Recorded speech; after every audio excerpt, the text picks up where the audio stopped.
बोलो श्री खाटू श्याम जी महाराज की जय। श्री खाटू श्याम जी की कथा। महाभारत काल में लगभग 5,500 वर्ष पहले एक महान आत्मा का अवतरण हुआ, जिसे हम भीम पौत्र बर्बरीक के नाम से जानते हैं। वहीं सागर संगम स्थित गुप्त क्षेत्र में नव दुर्गाओं की सात्विक और निष्काम तपस्या कर बर्बरीक ने दिव्य बल और 3 तीर व धनुष प्राप्त किए। कुछ वर्ष उपरांत कुरुक्षेत्र में उपलब्ध नामक स्थान पर युद्ध के लिए कौरव और पांडवों की सेनाएं एकत्रित हुई। युद्ध का शंखदान होने ही वाला था कि यह वृतांत बर्बरीक को ज्ञात हुआ और उन्होंने माता का आशीर्वाद ले युद्ध भूमि की तरफ प्रस्थान किया। उनका इरादा था कि युद्ध में जो भी हारेगा उसकी सहायता करूंगा। भगवान श्री कृष्ण को जब यह वृतांत ज्ञात हुआ तो उन्होंने सोचा कि ऐसी स्थिति में युद्ध कभी समाप्त नहीं होने वाला।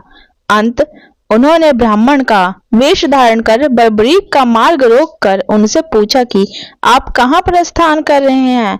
बर्बरीक ने अपना ध्येय बताया कि वह कुरुक्षेत्र जाकर अपना कर्तव्य निर्वाह करेंगे और इस पर ब्राह्मण रूप में श्री कृष्ण ने उन्हें अपना कौशल दिखाने को कहा।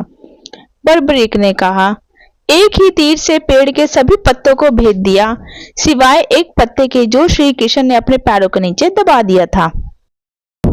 बर्बरीक ने ब्राह्मण रूपी श्री कृष्ण से प्रार्थना की कि वह अपना पैर पत्ते के ऊपर से हटाए, वरन आपका पैर घायल हो सकता है। श्री कृष्ण ने अपना पैर हटा लिया व बर्बरीक से एक वरदान मांगा। बर्बरीक ने कहा, हे यजमान, आप जो चाहे मांग सकते हैं, मैं वचन का पूर्ण पालन करूंगा। ब्राह्मण रूपी श्री कृष्ण ने शीश दान मांगा। यह सुनकर बर्बरीक तनिक भी विचलित नहीं हुए, परंतु उन्होंने श्री कृष्ण को अपने वास्तविक रूप में दर्शन देने की बात की, क्योंकि कोई भी साधारण व्यक्ति यह दान मांग ही नहीं सकता। तब श्री कृष्ण अपने वास्तविक रूप में प्रकट हुए।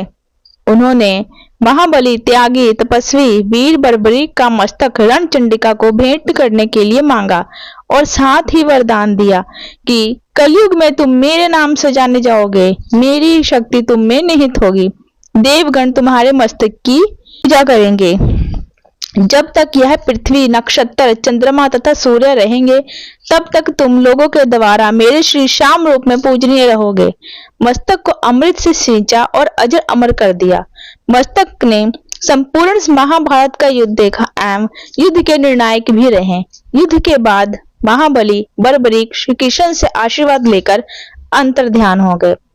बहुत समय बाद कलयुग का प्रसार बढ़ते ही भगवान श्याम के वरदान से भक्तों का उद्धार करने के लिए वह खाटू में चमत्कारी रूप से प्रकट हुए। एक गाय घर जाते समय रास्ते में एक स्थान पर खड़ी होकर चारों थनों से दूध की धाराएं बहाती थी। जब ग्वालों ने यह दृश्य देखा तो सारा वृत्तांत भक्त नरेश खंडेला के राजा को सुनाया। राजा भगवान का स्मरण कर भाव विभोर हो गया। स्वप्न में भगवान श्री श्यामदेव ने प्रकट होकर कहा, मैं श्यामदेव हूँ। जिस स्थान पर गाय के थन से दूध निकलता है वहां मेरा शालिग्राम शिला रूप विग्रह है। खुदाई करके विधि विधान से प्रतिष्ठा करवा दो। मेरे इस शिला विग्रह को पूजने जो खाटू आएंगे उनका सब प्रकार से कल्याण होगा। खुदाई से प्राप्त शिला रूप विग्रह को विधिवत शास्त्रों के अनुसार प्रतिष्ठित करवाया गया। चौहान राजपूत ने नरपदार कंवर हुई है, जिन्होंने इस विग्रह को आतताइयों के विध्वंस से बचाने हेतु झोपड़े में रखा एवं सेवा पूजा की। औरंगजेब के शासन काल में पुराने मंदिर का विध्वंस हो गया तथा उसके बाद जहां भगवान श्री श्याम देव का विग्रह प्रतिष्ठित किया गया वह आज भी विद्यमान है, जहां देश के सभी कोनों से श्याम प्रेमी अर्चना एवं दर्शनार्थ आते हैं। अब नर्मदा कंवर के खानदान के ही चौहान राजपूत पुजारी हैं। इसी तरह भगवान श्री खाटू श्याम की महिमा अपरंपार है। जो भी भक्त दूर दूर से खाटू श्याम जी के दर्शन करने आते हैं, भगवान स्वयं उनके साथ रह के उनके सारे दुखों का नाश करते हैं। तो बोलो श्री खाटू श्याम जी महाराज की जय।